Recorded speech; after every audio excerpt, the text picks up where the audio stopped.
My name is Kat Wong. I work for Carbon Co-op. I've been involved in Energise Manchester as developing the kind of street-based engagement approach to delivering energy advice, and also have been involved in the actual delivery of those activities as well. The main goal was to use it as a starting point to meet with different community groups across Manchester, and it was a way of introducing the project, the aims and objectives, and also to start to build a relationship with some of the different groups and people, as a way to then kind of connect into other activities that we're doing as part of the Energise Manchester project. Our approach to the street-based engagements were to develop a series of interventions in the communities that we were working in.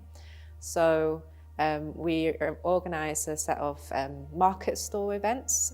This was where there was a sort of table, and we'd have a lot of information set out, and we'd usually organise these at existing events that the community were organising, so that we would be able to get a lot of people kind of footfall in that local community, and we would be able to engage quite a lot of people during these events.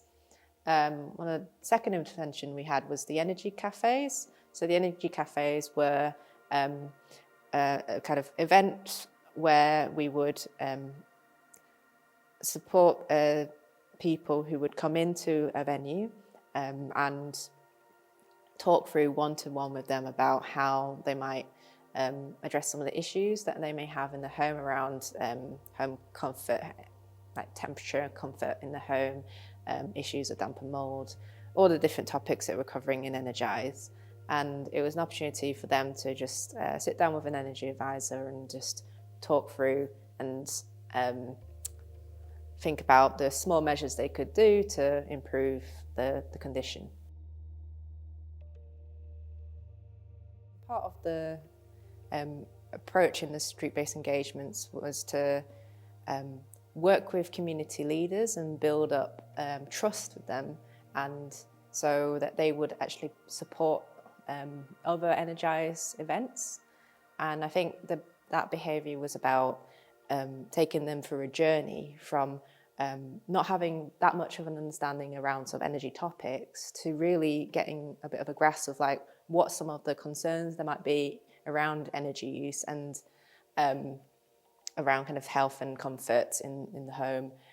And actually with them, they were able then to communicate with others in their community as well around how to actually tackle some of these challenges. Making the events in the street-based engagements accessible and we had staff from the stores who were very warm and friendly, and so we wanted to set a kind of welcoming tone to them. In a lot of the events, we would work together with community groups with existing events that they were holding. So the venue settings were very familiar to the people that were visiting. And then we also then worked with the community groups and the leaders to support with like translation as well. So there were instances where some of the community groups that we worked with, their English wasn't their first language, so we made sure that there were community translators that could help and support and translate some of the kind of more technical language in a way that was more accessible to people. As part of the Energise Manchester programme, there was an area, there was a bit of work dedicated to behaviour change design, and as part of the kind of Energise delivery team, we engaged in a series of workshops around behaviour change, and part of it was asking and identifying what the kind of key barriers were.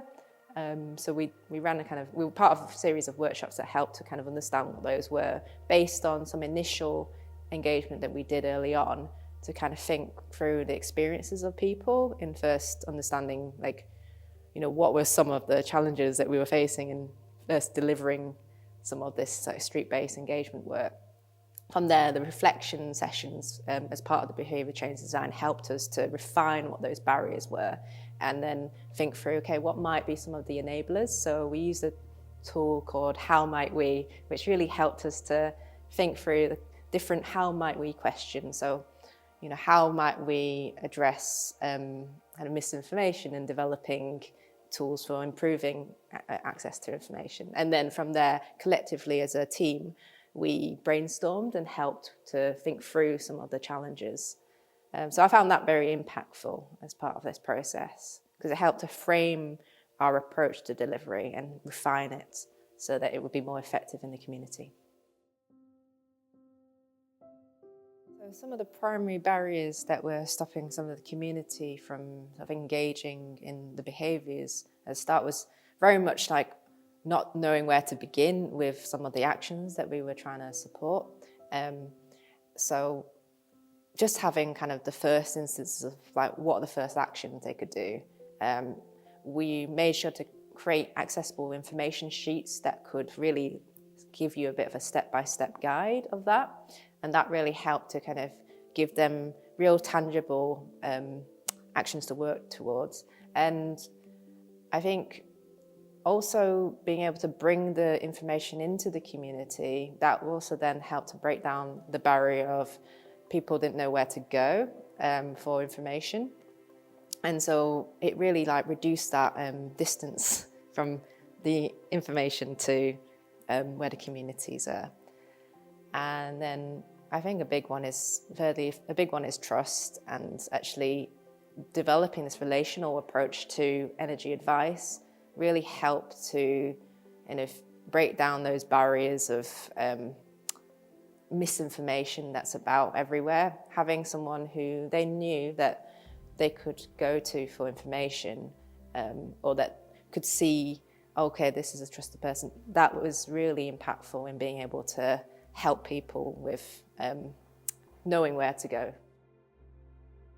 As part of the Energise Manchester programme, I think we delivered quite a lot of really good advice on basic measures in the home that you could do. So basic draft proofing, changing behaviour to reduce damp and mould in the home, and also looking at having the kind of knowledge to modify the heating settings so that they could maximise the efficiency over winter time. I think from there's a kind of next step of the challenge of how you might deliver more kind of retrofit advice and support. And we did introduce we had a session around introducing retrofit, but I think there's still some technical barriers around the kind of language in retrofit, which I think still need kind of thinking through, and how you might take someone from doing some of their basic measures into the kind of retrofit journey of thinking about larger measures like insulation and heat pumps and that kind of thing. The main impacts of the street-based engagements was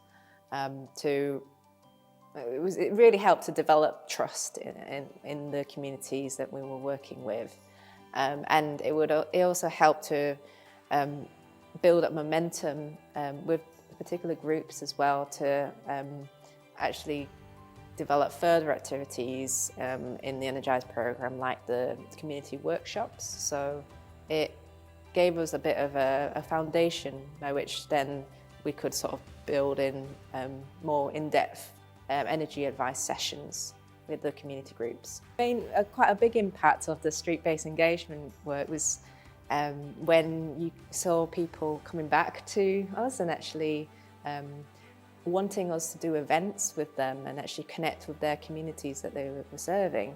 And I found that really impactful because it wasn't us trying to connect with them, but they were actually really wanting to share this advice and saw the value in it.